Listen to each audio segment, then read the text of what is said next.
আসসালামু আলাইকুম রহমতুল্লাহি ওবরকাতুহু। সম্মানিত দর্শক, আজকের এই ভিডিওটি বাংলাদেশের সাবেক প্রধানমন্ত্রী শেখ হাসিনার আগামী দিনের রাজনীতি, ভবিষ্যৎ এবং পরিণতি নিয়ে ইতিহাসের আলোকে আলোচনা করার চেষ্টা করব। আপনারা জানেন যে মানুষের যে ভাগ্য, এটির চারটি পরিণতি চারটি ডাইমেনশনে হয়ে থাকে, চতুষ্কোণে হয়ে থাকে। কিছু মানুষ রয়েছে জন্মগতভাবেই তারা রাজা-বাদশাহ হয়ে জন্ম নেয়। আপনি যত চেষ্টা করেন, এখন চেষ্টা করলে কি আপনি সেই সৌদি আরবের রাজপরিবারের সদস্য হতে পারবেন? মোহাম্মদ বিন সালমান এখন যুবরাজ। তার চেয়ে ১,০০০ গুণ ক্ষমতা আপনার থাকতে পারে, লেখাপড়া থাকতে পারে, প্রজ্ঞা মেধা যোগ্যতা থাকতে পারে, ধীশক্তি থাকতে পারে, কিন্তু আপনি কি সৌদি আরবের যুবরাজ হতে পারবেন? কিংবা বাকিংহাম প্যালেসে এখন যিনি রাজা হিসেবে আছেন, কিং হিসেবে আছেন, চার্লস, তিনি বা তার পুত্র উইলিয়াম, তার মতো কি আপনি হতে পারবেন? নিয়তি আপনাকে সেই জায়গাটা থেকেই যেতে দিচ্ছে। তাহলে বোঝার চেষ্টা করুন, জন্ম আপনাকে অনেক কিছু নির্ধারণ করে দেয়। ২ নম্বর হলো যে আপনার যে ভৌগোলিক অবস্থান।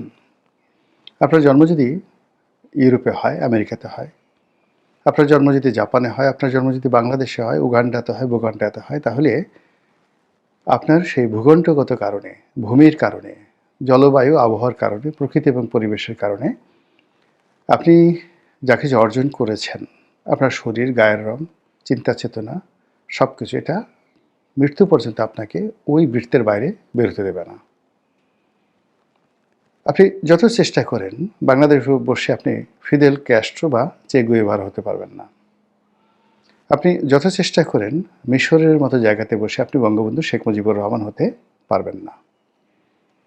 আমাদের দেশে এখানে যেভাবে রঘু ডাকাত রয়েছে, এই রঘু ডাকাতের সঙ্গে আপনি জেমস বন্ডের কখনোই তুলনা করতে পারবেন না। আবার পাক ভারত উপমহাদেশে, বাংলাদেশে আপনি কোনোদিন একজন জেমস বন্ডকে বানাতে পারবেন না। এখানে জেমস বন্ড নামক কোনো চরিত্রকে যদি পুরনো ঢাকাতে ছেড়ে দেওয়া হয়, ১ ঘন্টার মধ্যে পুরনো ঢাকার পরাটা, বিরিয়ানি এগুলো খেয়ে পেট খারাপ হয়ে মরে যাবে। সঙ্গে সঙ্গে জেমস বন্ড মরে যাবে। এ হলো অবস্থা।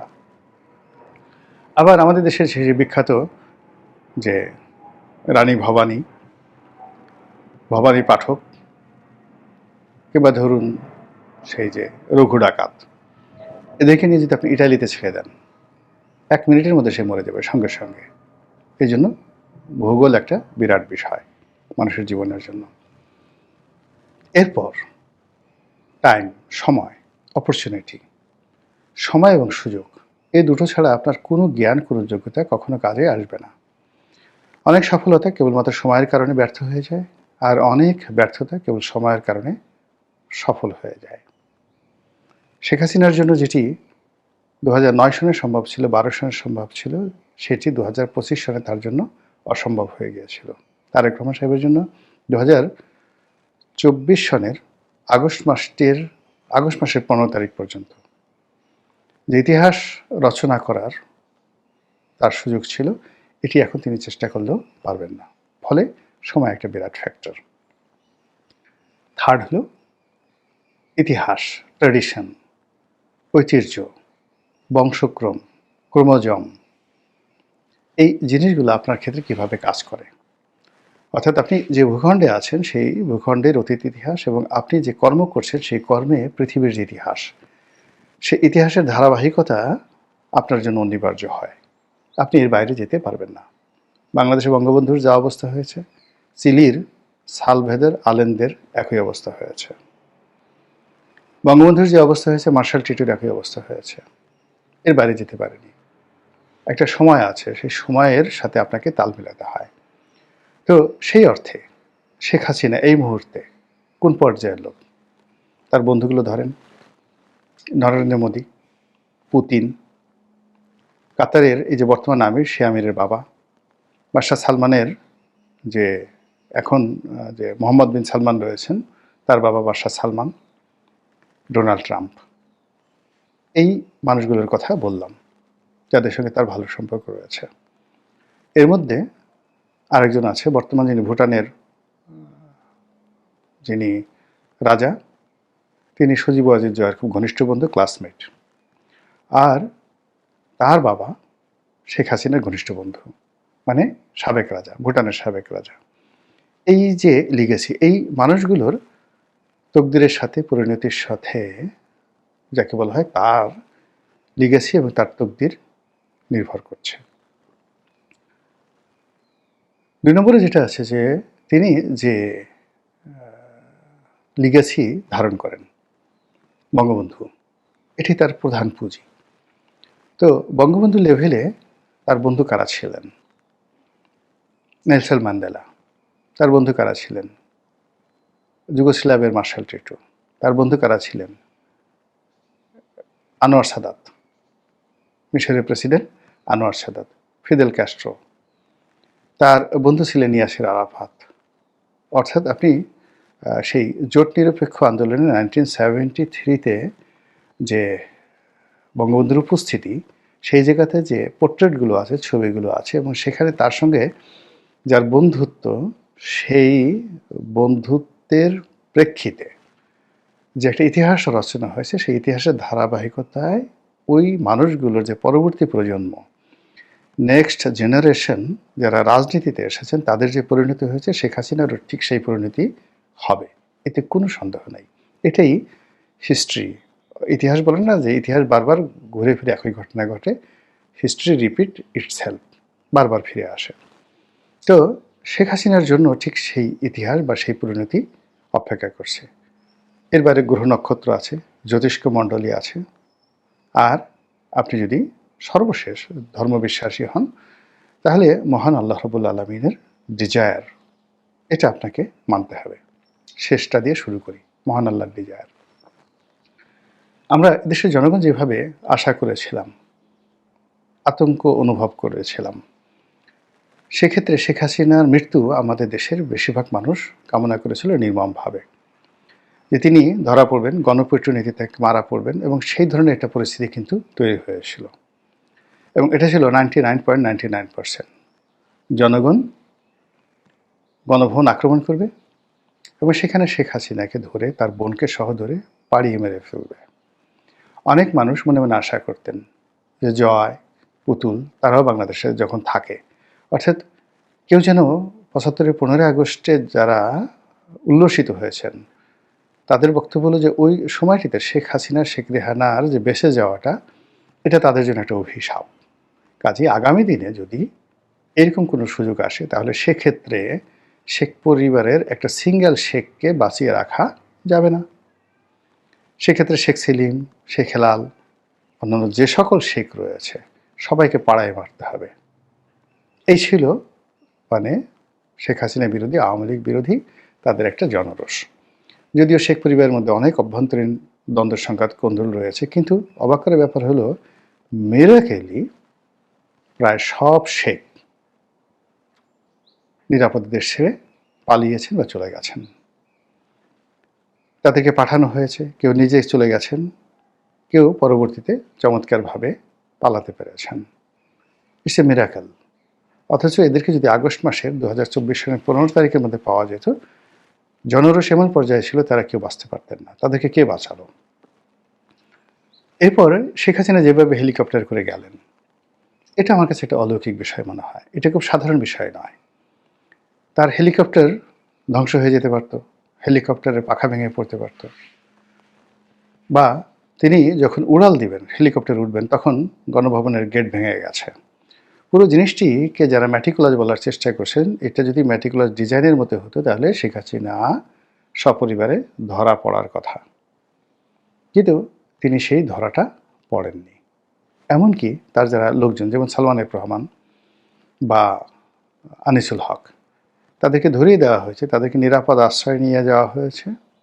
পরবর্তীতে তাদেরকে ধরিয়ে সরকারের জিম্মায়, রাষ্ট্রের জিম্মায় পাঠানো হয়েছে, এখন বিচার চলছে। কিন্তু জনগণ যদি তাদেরকে 15 আগস্ট পেত, বিশ্বাস করেন তাদেরকে মানে টুকরো টুকরো করে ফেলা হতো, রক্ত থেকে মাংস আলাদা করে ফেলা হতো, হাড্ডি গুড্ডি সব এলোমেলো করে দেওয়া হতো। এতটা জনরোষ ছিল। কিন্তু কেন সেটা হলো না?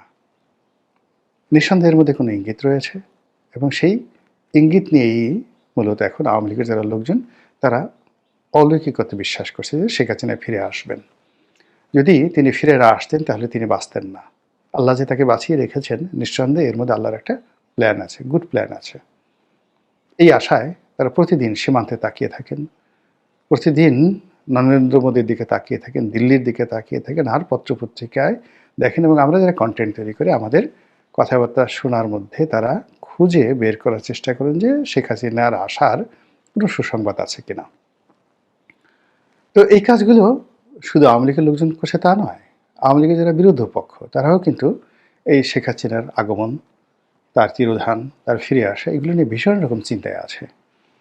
বিবিসি থেকে শুরু করে অন্যান্য যে সকল আন্তর্জাতিক গণমাধ্যম, তারা মানে শেখ হাসিনাকে মাইনাস করছে না কেউ, বরং অনেকে প্রমোট করছে। বিশেষ করে BBC world, BBC India, BBC Bangla, তারা প্রতিদিনই একটা না একটা কন্টেন্ট তৈরি করছেন, যেটা প্রকারান্তে আওয়ামী লীগকে পুনর্বাসিত করছে, শেখ হাসিনার ইমেজ বৃদ্ধি করছে এবং একটা পজিটিভ ধারণা শেখ হাসিনা সম্পর্কে তৈরি করছে। এবং আজকের এই ভিডিওটি যে আমি করছি, এটাও বিবিসির একটা রিপোর্ট দ্বারা আমি অনুপ্রাণিত হই। এখন বিবিসি যে রিপোর্টটি করেছে, সেই রিপোর্ট অনুযায়ী শেখ হাসিনার পরিণতি কী হবে, সেই পরিণতিতে যে কোনো লিখে বুঝতে পারবে যে শেখ হাসিনা ফিরে আসবেন, এই কথাই বিবিসি বোঝানোর চেষ্টা করেছে। তারা খুব সুকৌশলে যারা ক্ষমতাচ্যুত হয়েছে এবং যারা ধরা পড়েছেন, জনতার হাতে ধরা পড়েছেন, তারা সবাই ফাঁসিতে চড়েছেন। এটা তারা সুন্দর করে বুঝিয়ে দিয়েছেন। সেক্ষেত্রে দ্বিতীয় বিশ্বযুদ্ধের শেষ পর্যায়ে যেভাবে সৈনিকদের হাতে ফ্যাসিবাদের জনক বেনিতো মুসোলিনি ধরা পড়লেন, যেভাবে নিকোলাই চাউশেস্কু এবং তার স্ত্রী এলেনা ধরা পড়লেন সেনাবাহিনীর হাতে, তিনিও কিন্তু এইভাবে হেলিকপ্টারে করে উড়ে যাচ্ছিলেন। কিন্তু সেই হেলিকপ্টার আবার নামিয়ে ফেলা হয়েছিল মাঝপথে, উড়তে পারেনি, সেনাবাহিনী বিদ্রোহ করেছিল। তো এখন বাংলাদেশের যে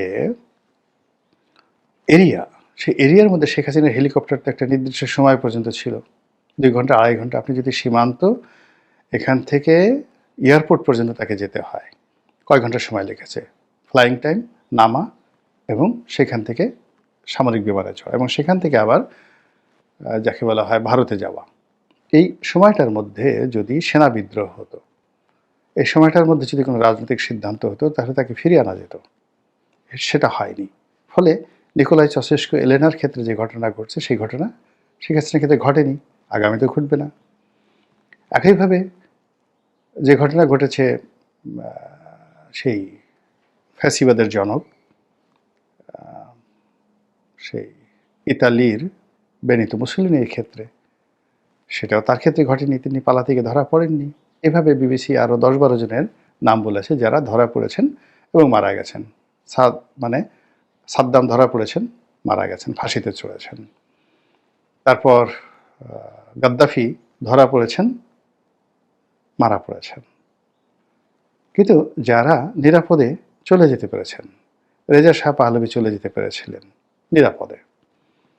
ডাক্তার সানিয়াত সেন, চীনের কিংবদন্তির নেতা, আধুনিক চীনের সেই প্রথম প্রেসিডেন্ট, তিনিও চলে যেতে পেরেছিলেন, ইংল্যান্ডে পালিয়ে যেতে পেরেছিলেন এবং সেখান থেকে তিনি সেই বিপ্লবের পরে এসে সে প্রথম সেই চীনের প্রেসিডেন্ট হয়েছিলেন, ডাক্তার সান ইয়াত সেন।